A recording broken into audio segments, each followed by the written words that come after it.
everyone, today I going to present here मध्यकालीन भारत जो कि बुक है यूपीएससी के लिए बहुत ही अच्छी बुक है। और ये मध्यकालीन भारत राजनीति और समाज और संस्कृति जिसमें हम पढ़ने जा रहे हैं अभी 3 साम्राज्यों का युग। और इसमें सतीश चंद्र जो राइटर है और ये फॉर 25 रुपीज़ जो कि इसका प्राइस है, जो कि मैंने ऑनलाइन खरीदा था। और अभी इसमें हम पढ़ने जा रहे थे, पहले हमने जो क्या भारत और विश्व, उसके बाद ये अध्याय 2 के बाद ये हम पढ़ रहे हैं 3 साम्राज्यों का युग उत्तर भारत में। और इसमें हम पढ़ेंगे 3 साम्राज्य, प्रतिहार और पाल साम्राज्य और राष्ट्रकूट। और इसमें हम सबसे पहले पढ़ने जा रहे हैं पाल साम्राज्य। और अभी हम जो शुरुआत से जो क्या है ये मध्यकालीन भारत, ये बहुत ही ज़्यादा इम्पोर्टेंट है, जो कि खास करके उनके लिए जो शुरुआत से पढ़ रहे हैं उनके लिए भी बहुत अच्छी बुक है। मैंने भी इसमें पढ़ा था, क्या बहुत ही अच्छा लगा। मैंने चैप्टर 2 से मुझे बहुत अच्छा लगा, जिसमें हम पढ़ेंगे 3 साम्राज्यों का युग। और देखते हैं, अभी बहुत ही अच्छी बुक है। अगर आप भी लेना चाहते हैं, आप भी पढ़ना चाहते हो, तो ये सबसे अच्छी बुक है। अगर आप भी यूपीएससी का क्लियर करना चाहते हो एग्ज़ाम, तो ये बुक आपके लिए बहुत ही अच्छी रहेगी।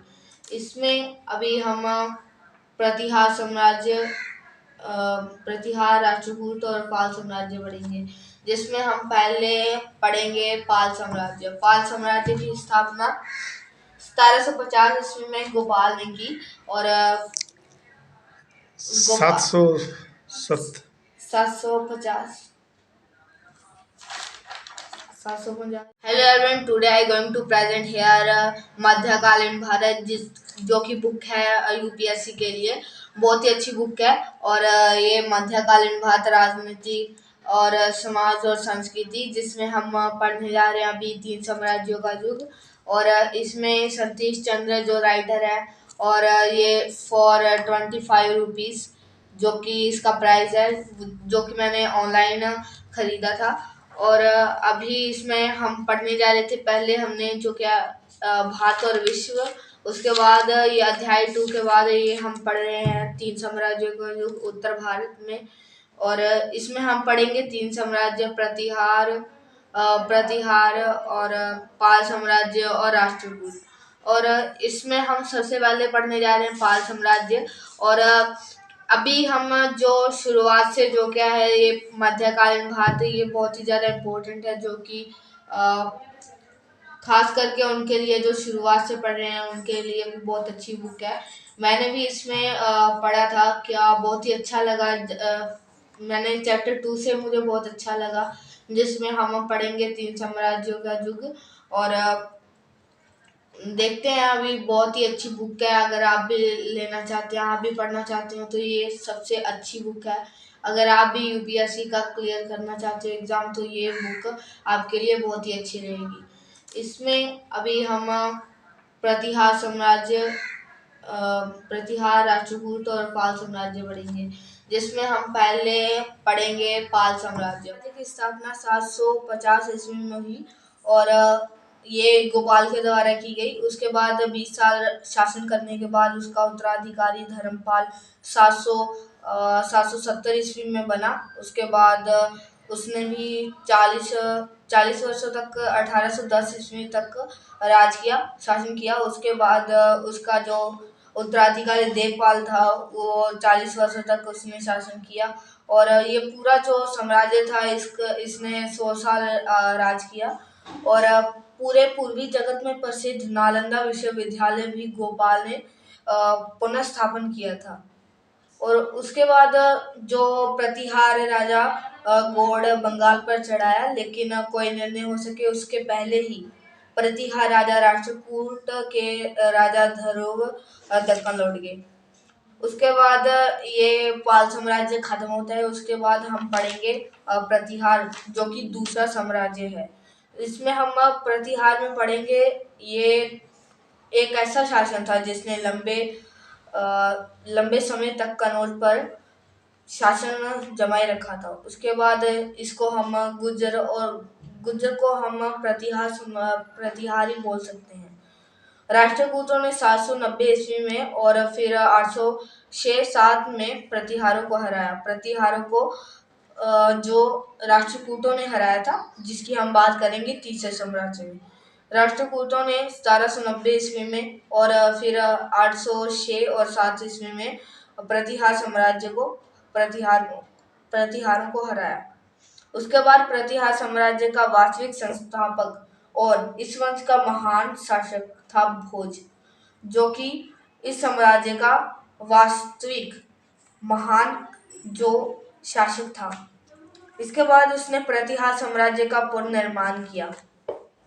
जब राष्ट्रकूटों ने उनको हराया, उसके बाद फिर से उनका जो भोज राजा था, उसने पुनर्निर्माण करवाया अपना जो प्रतिहार साम्राज्य था, तथा 1836 ईस्वी के आसपास कनौज को जीता, जिसके बाद वो कनौज पे बहुत लंबे समय तक शासन करने वाले थे। अभी देवपाल के मरने और पाल साम्राज्य के कमजोर होने पर भोज ने अपना साम्राज्य पूर्व तक भी फैलाया। अभी जो पाल साम्राज्य था, उनका जो लास्ट उत्तराधिकारी था देवपाल था, उसका वो भी मर चुका था। उसके बाद पाल साम्राज्य था वो बहुत ही ज्यादा कमजोर हो गया था। उसका फायदा उठा के भोज ने क्या अपना जो साम्राज्य है पूरब तक फैला दिया। भोज का मृत्यु 1885 ईस्वी के आसपास हुई। उसके बाद उसका बेटा महेंद्रपाल प्रथम उत्तराधिकारी बना, जो कि भोज का था। 908-909 ईस्वी तक राज्य करने वाले महेंद्रपाल ने भोज के साम्राज्य के कायम रखा तथा उसे मगध और बंगाल तक भी फैलाया। अब जो उसका उत्तराधिकारी था, उसने बंगाल तक फैलाया अपना मगध और बंगाल तक अपना साम्राज्य फैलाया। और 915 और 918 ईस्वी तक के बीच राष्ट्रकूट राजा इंद्र तृतीय ने फिर कनौज पे आक्रमण किया और नगर को तबाह करके रख दिया। मतलब उसके बाद जो प्रतिहार साम्राज्य था वो कनौज को पे हट गया था। मतलब उनका साम्राज्य अब नहीं था कनौज पे, जो कि लंबे समय तक कनौज पे शासन करने वाले थे, वो खत्म हो चुका था। इस प्रतिहार साम्राज्य कमजोर हुआ और गुजरात राष्ट्रकूटों के हाथ में चला गया, जो कि अभी भोज के हाथ में था। गुजरात वही जो था अभी राष्ट्रकूटों ने हाथ चला गया था। अभी राष्ट्रकूट के बारे में पढ़ेंगे, जो कि तीसरा साम्राज्य युग है। उसके संस्थापक दंती दर्ग थे, जिसने आधुनिक शोलापुर के पास मानेखेत मलखेड़ को अपनी राजधानी बनाया। अभी इसमें पॉइंट्स ये है कि जो संस्थापक था वो दंती दर्ग थे, जो कि पहले थे। उसके बाद उनका जो पहला राजधानी था वो था मानेखेत और मलखेड़ को अपनी राजधानी बनाया। राष्ट्रकूट राजाओं में गोविंद तृतीय 700 से 800 ईस्वी में, अमोघ हर्ष 814 से 878 सबसे महान थे। जो गोविंद तृतीय थे वो सबसे महान थे, जैसे भोज प्रतिहार साम्राज्य में सबसे महान थे, ऐसे ही इनका राष्ट्रकूटों में सबसे महान गोविंद तृतीय रहे। साम्राज्य के पुनर्स्थापन किसने की? अभी स्थापना जो साम्राज्य की वो इंद्र तृतीय ने की। 915 से लेके 925 ईस्वी तक ने की। अभी कृष्ण तृतीय 934 से लेके 900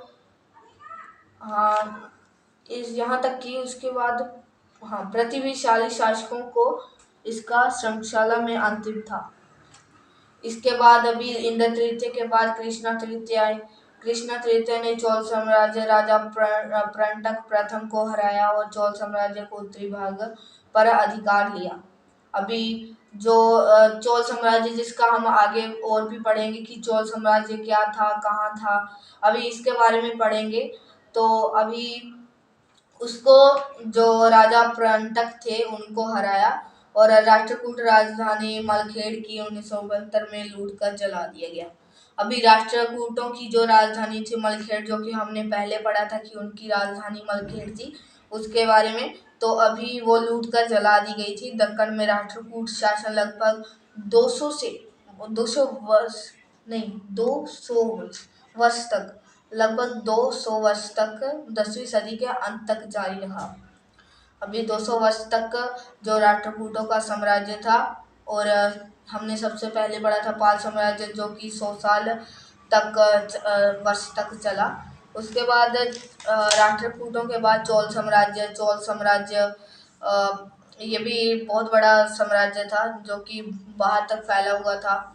और इसमें चोल साम्राज्य का पहला संस्थापक विजयालय था, जो पहले पल्लवों का सामंत रह चुका था, जो पल्लवों का पहला सामंत रह चुका था। उसने 850 में तंजावर का पर कब्जा किया। राज और राजेंद्र प्रथम, अभी इनके बारे में हम पढ़ेंगे कि राज और राजेंद्र प्रथम कौन थे। और वो चोल राजाओं के सबसे महान राज 925 से लेके 14 तक रहे। और उसका उनके पुत्र जो थे राजेंद्र प्रथम थे, जो कि महान एक शासक थे।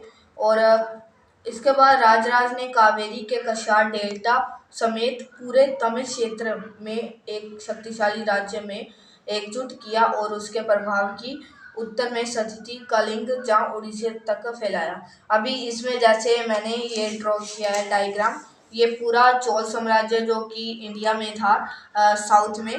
तो इसमें चोल साम्राज्य ये है और कलिंग यहाँ तक पड़ता है, मतलब यहाँ तक पहले फैलाया था। और ये देखिए चोल साम्राज्य 1200 ईस्वी तक, और ये ऊपर कृष्णा नदी के भी थोड़ा नीचे था। और इसमें कावेरी नदी भी आती थी। ये तंजौर, मुदेर और पांडव का ये सभी था। ये आधा श्रीलंका जीता था। उसके बाद उसका जो बेटा था राजेंद्र प्रथम, उसने पूरा श्रीलंका जीता था, पहले आधा बाद में पूरा। इसके बाद हम पढ़ेंगे एकजुट किया और उड़ीसा तक फैलाया। अभी उड़ीसा तक जैसे इधर कलिंग तक, और कलिंग यहाँ पे दिखाई दे रहा है, तो ये भी यहाँ तक भी फैलाया। तो अभी राजेंद्र प्रथम है जो कि जिसके बारे में हमने पढ़ा कि ये राजा राज के बेटे थे राजेंद्र प्रथम अपने पिता के जीवन काल में ही युवराज बना दिए गए थे। जब उनके पिता थे तभी उनको राजा बना दिए गए थे, युवराज बना दिया गया था।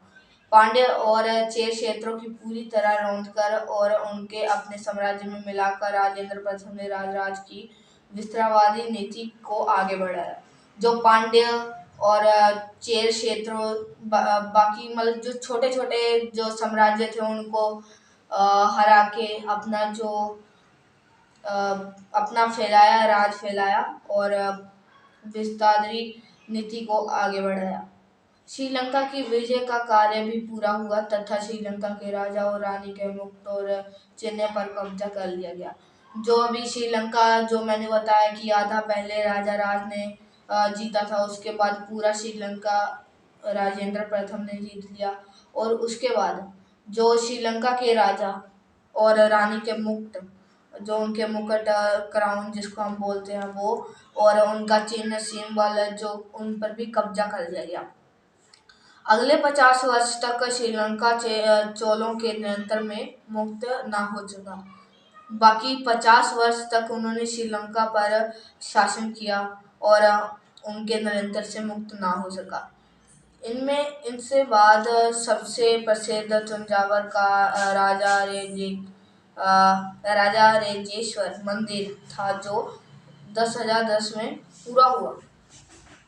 कलिंग के रास्ते बंगाल तक का अभियान राजेंद्र प्रथम के शासनकाल के सबसे उसमें आग्रह पर राजेंद्र प्रथम ने मठ की देखभाल के लिए एक गांव दान में दिया था। एक गांव था जो कि दान में दिया था। इस क्षेत्र में सबसे शक्तिशाली चोल की जो नौसेना थी इस क्षेत्र में सबसे शक्तिशाली रही और कुछ समय तक बंगाल की खाड़ी चोलों की झील बनी रही। जो कि अभी बंगाल की खाड़ी जैसे कि हमारे इंडिया का बे ऑफ बंगाल, जो कि उनका चोलों की झील बनी रही। पर शैलेंद्र शासकों के साथ हार्दिक संबंध जारी रहे। अभी जो शैलेंद्र शासक थे उनके साथ भी उनका बहुत अच्छा संबंध रहा। 12वीं सदी तक का चोल साम्राज्य का फलना फूलना जारी रहा और 13वीं सदी के आरंभिक भाग में उसका पतन हो गया।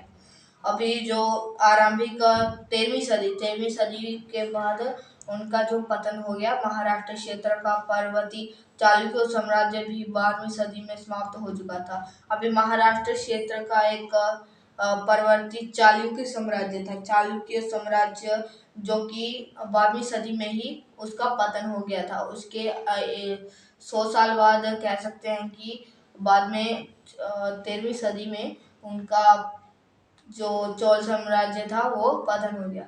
से एक दूसरे से दुर्भाग्य से एक दूसरे के खिलाफ बराबर लड़ते हुए, नगरों के रोंदते हुए मंदिरों तक को नहीं बख्शते उन्होंने अपने आप को कमजोर कर लिया। अंत 14वीं सदी के आरंभ में दिल्ली के सल्तनतों को नष्ट कर दिया।